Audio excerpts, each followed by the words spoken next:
Antes de iniciar, como siempre, te pido que dejes volar tu imaginación y me permitas guiarte con mi voz por un mundo lleno de misterios y terror. Este caso refleja hasta dónde nos puede conducir la desesperación y el dolor, o simplemente es un caso más de locura extrema. La última palabra es tuya, por supuesto.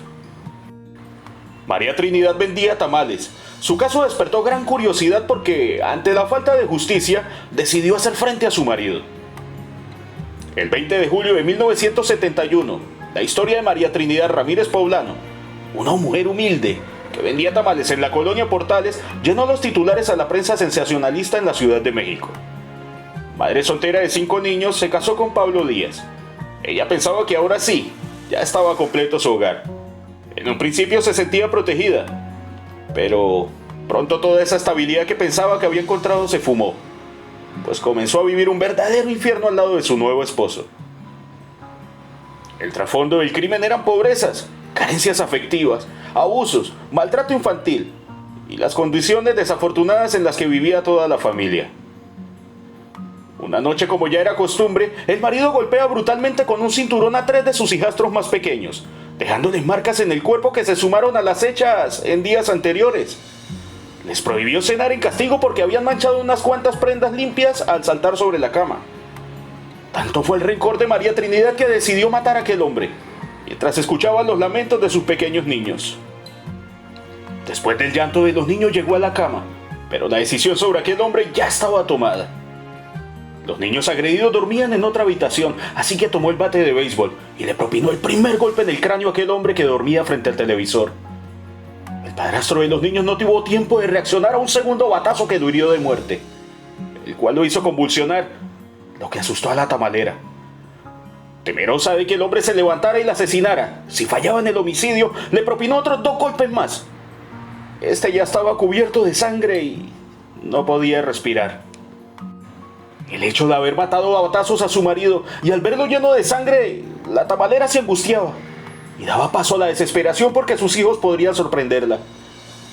No tenía idea de cómo estar segura de que Pablo ya no se levantaría ni de cómo deshacerse del cadáver.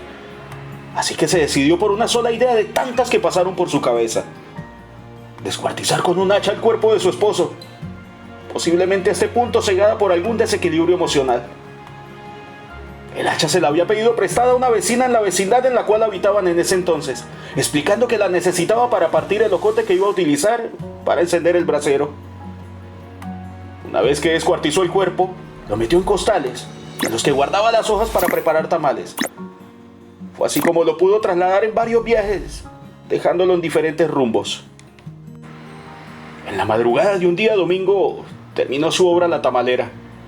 Lo único que conservó hasta ese momento fue la cabeza de Pablo, pues esta no cabía en los costales en los que había sacado de su domicilio. Metió la cabeza en una olla donde preparaba los tamales, colocándole agua fría para que se conservara y para que no despidiera mal aroma. En la madrugada de un domingo, terminó su obra La Tamalera.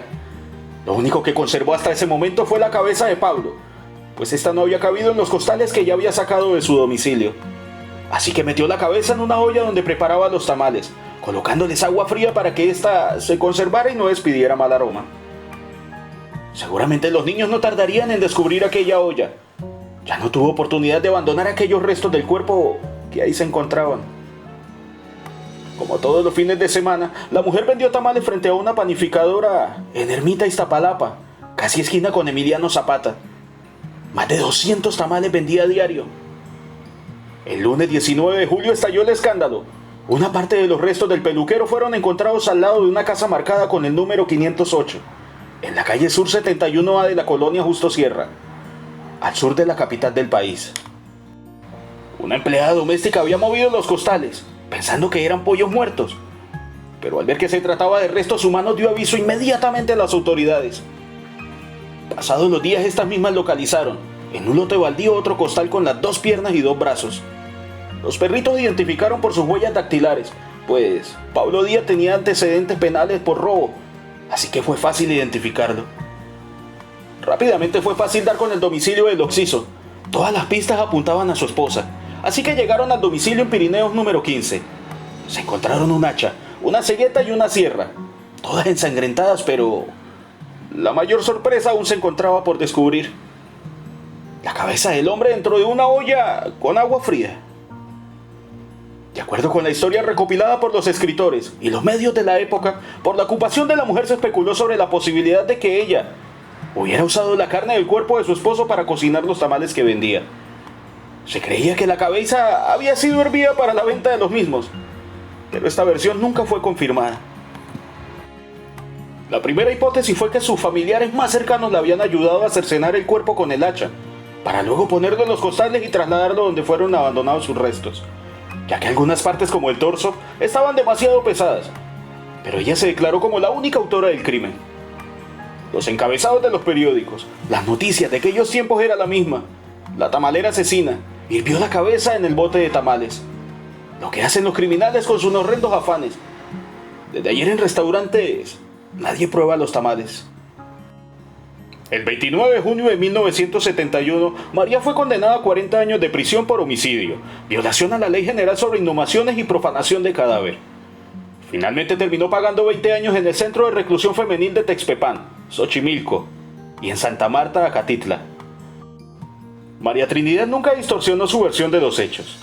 En 1991 fue liberada. 4 años después murió en Tequisquiac, Estado de México, su tierra natal, donde regresó tras haber cumplido su condena. Pero de sus hijos nunca se volvió a saber nada. Y bueno, este ha sido el contenido de hoy.